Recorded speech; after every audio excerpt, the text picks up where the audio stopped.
Did you know that your strings are putting around 44 pounds of pressure on your bridge right now? If your bridge or sound post isn't carved or placed correctly, you're not getting even half of the sound your instrument can give you. Today, I'm breaking down one of the most essential yet misunderstood concepts: instrument setup. I will be talking about what setup really means, which red flags to look out for, and the basics that absolutely every musician should know about their instrument. Welcome to a new video. I am Melisma Violin, violinist and string instruments and bow specialist. In my channel, we will dive deep into everything string instruments and bow related, from luthier pro tip to bow makers, violin makers, auction, instrument market, and how to truly enhance your sound. If that's something that interests you, please don't forget to hit that subscribe button so you won't miss the next videos.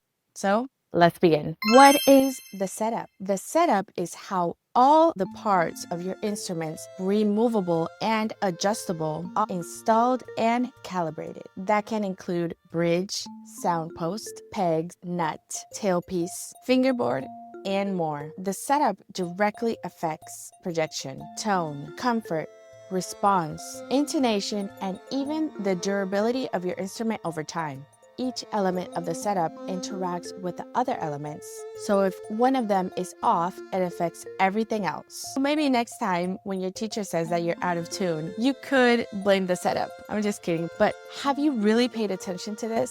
Now, I will explain to you some key aspects of the setup and which of them are fundamental towards achieving excellent sound, comfort, and intonation. Just before we dive in, I want to let you know that starting now, May 2025, I'm offering personalized consultation for musicians looking to buy string instruments and bows. Maybe you've wondered about these questions. Where should I look for a good instrument? Much should I expect to pay? Is it worth buying online or should I go to a shop? What can I buy with the budget I have? Is buying an instrument an investment opportunity? How do I know if the sound, feel, and quality are truly a good fit for me? This is exactly where I can step in. After more than 10 years immersed of the world of instrument market and luthiery, and of course approaching everything from a point of view of a violinist and teacher, I have helped hundreds of musicians find their perfect match on their instruments and bows, from beginners to professionals. In our one-to-one consultation, I will guide you through the entire process. And because I am in a special sale for the launch of my consultation service, I will give you 50% off. So don't miss this opportunity and email me today so we can start the process. My email is linked below in the description. Now let's continue. The bridge. The bridge is much more than just a piece of carved wood on top of our instruments. It's the heart of sound transmission. It channels most of the sound vibrations into the body of your instrument. Materials. Fine bridges are made out of high quality maple with tight, even flame. It's very important to consider the quality of the wood in your bridge because poor wood quality absorbs vibration instead of spreading it onto the instrument. It's like you had a permanent mute on your instrument. Carving and fit. A proper bridge is carved to fit the arc of your instrument. Each arc in each instrument is different, even if you have a machine-made instrument, and much more if you have an antique or handmade instrument. It must have a balanced curve on the top to allow clean string crossing. You know that feeling when sometimes you're playing, but you start playing on the E string and then you can't really stop hearing also the A string? Many of those times it's not really your fault. It's because the bridge doesn't have a balanced curve. A well-carved bridge is thin precisely to support all the vibration without collapsing under tension. Red flags. A bridge that is too thick. A bridge can't be too thick or too thin. It must be carved precisely under the measurements that have been studied for years and years and that experts know that work well on string instruments. If it's too thick, it will absorb vibration and kill your sound. If it's too thin, it may seem that it sounds much louder, but it's a bridge that will not resist over time because it will start bending or even break under pressure. Because just how I said at the beginning of the video, the strings put 44 pounds of pressure constantly on the bridge. It's like thinking about a column that supports a really tall building. You may remove a lot of different walls in the building, but if you remove that column or if you leave it too thin, then everything will come to pieces. So if maybe you know a luthier that wants to experiment with different carvings, experimenting is cool, but just make sure that he or she aligns with the measurements that the bridge needs to support the string pressure, so you don't have unpleasant accidents in the future. Also, a red flag is the poor feet fit. Exactly where the feet of the bridge touches the wood, it needs to be carved to the arc of each instrument. But if that's not done properly, the feet won't exactly touch the wood in the arc of the instrument, and that may cause problem and instability as well. And last but not least, after you have a really good carved bridge, following all the measurements, it also needs to be precisely placed. There are some mathematical measurements that you need to think about when you place the bridge and when you place the sound post, which I will talk about more in just a minute. Sound post, aka the soul of the instrument. Sound post is literally translated in Spanish to alma. If the bridge is the heart, the sound post is the soul, and they work together. This is a small cylinder made out of spruce, the same wood of the top plate, and it should sit inside your instrument. And FYI, it isn't glued, just in case you were wondering that. And it must be aligned between the bridge foot and the bass bar. The placement and calibration for a sound post is huge and is honestly one of the most difficult things to do in a setup. The sound post goes inside, so it is a bit tricky to place it. And also to move it, you need special tools and you need to practice so much over the years. I guarantee if you buy a sound post positioner and you try to put it on yourself, you're gonna need at least 200 repetitions to put it in place, but then you don't know exactly the measurements to align with the bridge and the bass bar. So this is a point where the luthier's ear and intuition really matter. My husband is an expert at string instrument setup, especially in sound post adjustment. I have seen him work with really amazing instruments and how he has transformed the sound without carving a different sound post, without carving a different bridge, just simply moving it and adjusting it to where the musician prefers. So for example, if you like higher pitches, or if you want to hear better overtones, or if you want to hear better your G string,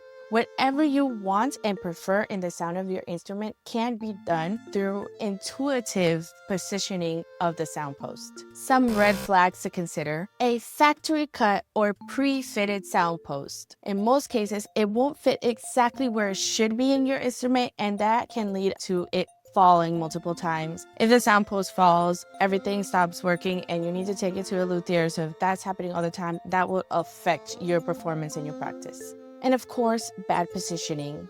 If the luthier isn't really thinking about what kind of sound the musician needs, he or she can just put it everywhere and it won't really satisfy your needs or make your instrument sound dull. Have you ever had that kind of experience when you have a setup and the sound post positioning really changes everything? Or have you never done a setup before? I would love to read you all in the comments. Pegs. It seems so simple, but they do make a huge difference in your setup. Good quality pegs are usually made out of ebony, rosewood, or boxwood. But material alone isn't enough. Most people don't know that the luthiers actually have to carve the pegs to fit exactly in your scroll. And by the way, I have been using for a couple of years these artifacts that I believe is the best invention of the 21st century. I can imagine if Paganini would have had this. They're called fine-tuned pegs. They look just like traditional pegs, but they use an internal gear system that makes them tune just like a fine tuner does. So that means I don't use fine tuners because I have them on my pegs. So I will never have to worry again if the pegs are too hard or too soft. It's just perfect. This is the best thing ever. So if you're interested in checking this out, I have it linked in my Amazon storefront, and the link is in the description with the same ones I currently use. So because pegs are made out of wood, wood contracts and expands with humidity. That's why sometimes your pegs can be so hard or so soft, and that can really affect your tuning. If they go too loose, it can move your bridge or break your strings. So pegs really do affect the general stability of the instrument. Of course, it's not a structural part because you can remove it or change it, so it's not part of the structure, but it does affect the overall performance of your instrument. So I definitely do recommend that you check this each time you do the instrument setup. Some red flags to consider: pegs that really stick out. That means they haven't been properly carved. Pegs shouldn't stick out. They should be cut and carved to the diameter of each instrument scroll. Even though the pegs are correctly lubricated, it keeps on going down. What has happened is that probably your holes have been opened up too much, which is a wrong practice that luthiers do too often, because sometimes it's much more easy with the tool open up the holes here and not really carve the peg. The problem is that it is irreversible damage, because after you remove wood, you can't put it back in. You can take off wood, but you can't put it back in without doing a restoration. You need to put inside wood from similar maple and carve it, and it's pretty much a restoration process that you do in the scroll. Be aware of that red flag, and if the luthier says that he's gonna carve your holes instead of carving your pegs, don't allow that. The cleaning of your instruments inside and outside. Cleaning sounds so basic, and I've touched this in my previous video about 2 things that drastically improve your sound during an instrument setup. Cleaning is also a fundamental step of the setup. Because of the pores in each type of wood, they absorb humidity, rust and dust, even hair, especially inside, can be a disaster. I don't recommend trying to clean the inside of your instrument because the sound post position is very delicate. If you start moving it around, shaking it to try to clean the inside, you may effectively clean the instrument, but most probably 99% of those times the sound post will move, and then you will have to go to a luthier to get that adjusted. So I recommend that each time you go to the luthier, you do the interior cleaning by a professional during the setup. And please also clean your instrument outside every single day. If you are unsure on how to do this, which products to use, everything, I have made a free PDF guide that you can download in the link in my description. Some additional considerations: the fingerboard angle. The neck projection is also super important. If it's too low or too high, well, really affects the instrument. Nut height and groove depth, tailpiece and string height. There's so much more to talk about, but not much more time left in this video. If you want me to deep dive in those additional considerations, let me know in the comments.